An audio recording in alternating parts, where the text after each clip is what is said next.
হে নারী, তুমি যেমন একজন স্ত্রী তেমন একজন আল্লাহর খলিফা, তুমি একজন মা তেমন তুমি আল্লাহর মোমেন, তুমি উম্মতে মুহাম্মদী।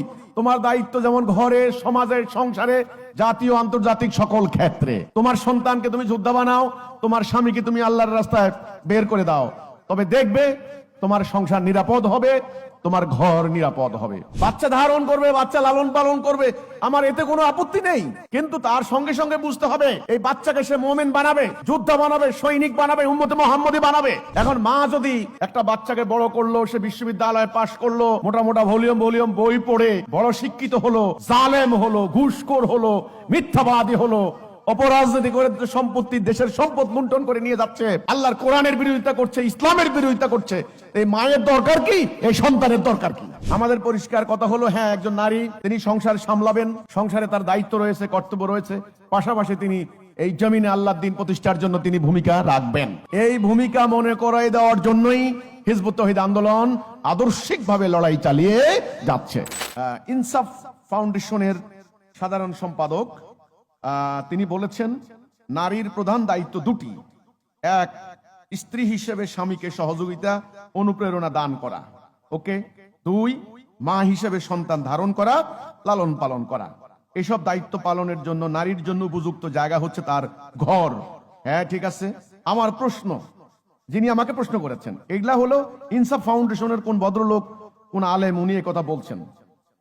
তিনি স্ত্রী হিসাবে নারীর দায়িত্বের কথা বললেন, মা হিসাবে দায়িত্বের কথা বললেন, কিন্তু মোমেন হিসাবে, আল্লাহর খলিফা হিসেবে, উম্মত মুহাম্মদী হিসাবে নারীর কি দায়িত্ব সেটা কিন্তু তিনি বললেন না।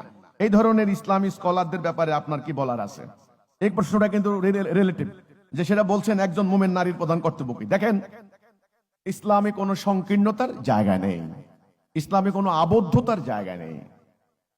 ইসলাম আপনাকে চেপে রেখে, আপনার গলা টিপে ধরে আপনার ফ্রিডম ধ্বংস করার কোনো পক্ষে ইসলাম নয়। ইসলাম এসেছে মানবতাকে, মানব জাতিকে ফ্রিডম উপহার দেওয়ার জন্য। মানুষ আল্লাহ দাসত্ব যদি করে, তাহলে ইবলিসের দাসত্ব থেকে মানুষ মুক্তি পাবে। তাহলে আপনারা যে বলেন যে একজন নারীর স্ত্রী হিসেবে স্বামীর সেবা যত্ন করবে, ঘরে থাকবে, স্বামীর আসবাবপত্র গুছিয়ে রাখবে, ধুয়ে মুছে রাখবে, টেবিল চেয়ার, তারপরে হলো থালা বাসন পরিষ্কার করে রাখবে, বালিশ চাদর কাপড় চোপড় ঠিকঠাক করে রাখবে, এটা হলো স্বামীর সেবা। ভালো কথা, খুব সুন্দর নসিহত, আমি তো এটা দ্বিমত করছি না, অফকোর্স।